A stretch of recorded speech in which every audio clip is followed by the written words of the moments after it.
Assalamualaikum warahmatullahi wabarakatuh. Saya Laras Ardiagarini dengan NIM 1482-3072 dari kelompok 3 kelas R. Hari ini saya akan mempresentasikan final project arsitektur enterprise kami untuk PT Sinar Alam Sejahtera.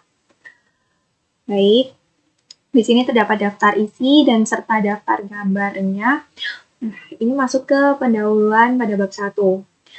Jadi, perusahaan ini adalah FMCG nasional yang berfokus pada produk perawatan diri ramah lingkungan dengan prinsip Sustainability Through Innovation. Tujuan utama EA ini adalah menyelaraskan strategi bisnis dengan teknologi untuk mengatasi fragmentasi data dan membangun ekosistem digital yang adaptif. Jadi terdapat 3 ini, dapat saya simpulkan seperti tadi. Lalu untuk bab 2-nya, arsitektur domain. Di bisnis arsitektur pertama ini, di domain bisnis arsitektur, visi kami adalah menjadi FMCG modern yang unggul melalui operasional efisien dan berkelanjutan. Untuk strategi value map-nya ini, terdapat finansial, customer, internal, learning, and growth.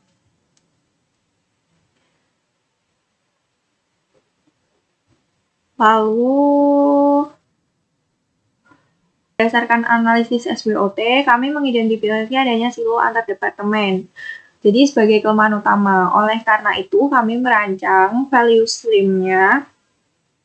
Di sini, kami merancang value stream idea to production yang didukung oleh kapabilitas digital untuk mempercepat inovasi produk berbasis data seperti itu. Jadi kami juga memetakan proses order to cash melalui Simulance.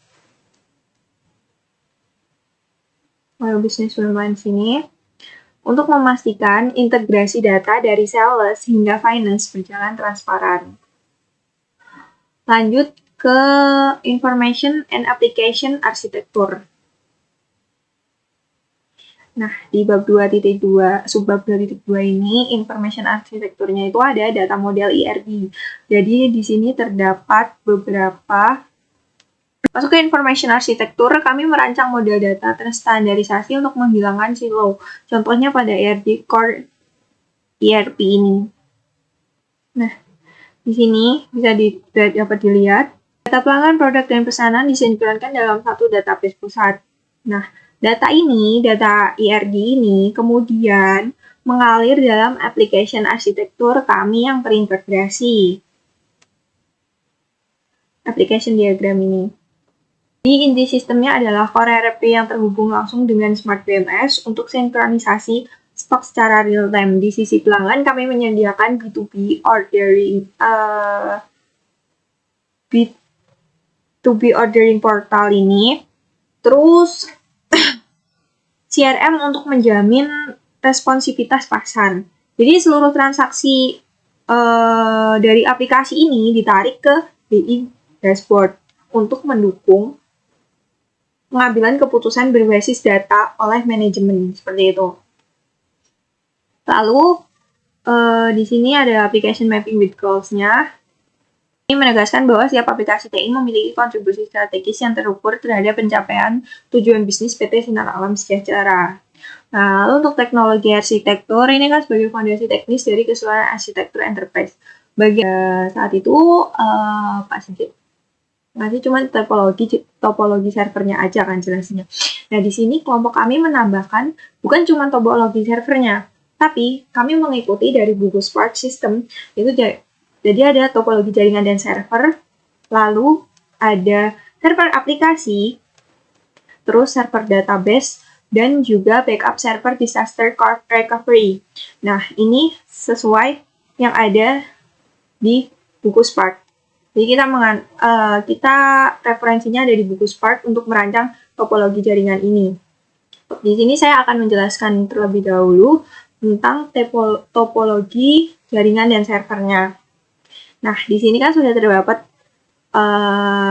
ada domain terakhir adalah teknologi arsitektur. Kami merancang topologi jaringan yang menghubungkan HAKI Surabaya dengan cabang Jakarta.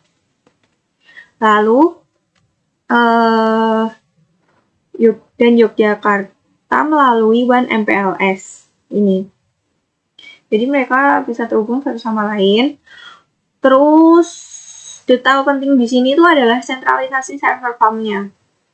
Nah, di Surabaya yang menggunakan segmentasi VLAN, kami memisahkan traffic finance, operation, dan marketing untuk menjamin keamanannya. Terus, untuk aspek keamanan data, kami menerapkan mekanisme backup dan disaster recovery.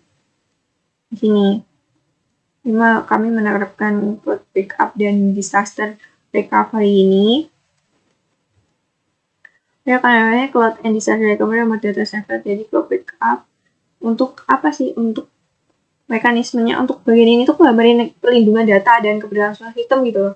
Jadi seluruh data yang berasal dari server on-premises, RFP, WMS, MES, dan CRM itu dikirim ke backup service sebagai cadangan. Jadi data cadangan kemudian disimpan secara aman pada cloud storage yang berada di remote data center. Jadi kalau ada gangguan atau bencana pada lingkungan gitu, disaster recovery service-nya kan akses data yang tersimpan di cloud storage untuk lakuin proses pemulihan. Jadi data tuh dikembalikan ke server on-premise-nya gitu. Terus untuk aspek keamanan datanya udah.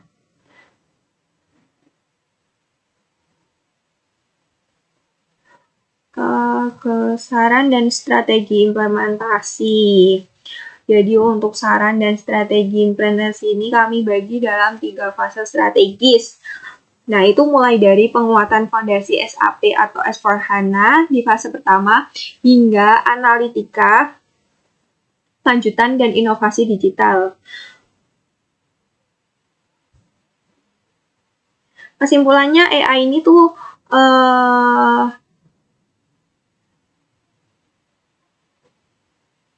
yang dapat saya simpulkan ya dari poin-poin ini itu AI ini berhasil menyelaraskan investasi IT dengan visi bisnis kami tidak hanya membangun sistem, tapi membangun ekosistem digital yang adaptif dan mendukung penuh prinsip keberlanjutan.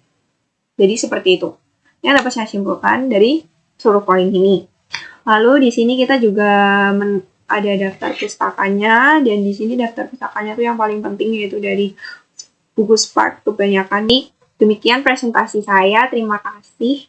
Mohon maaf jika ada kesalahan kata, dan wassalamualaikum warahmatullahi wabarakatuh.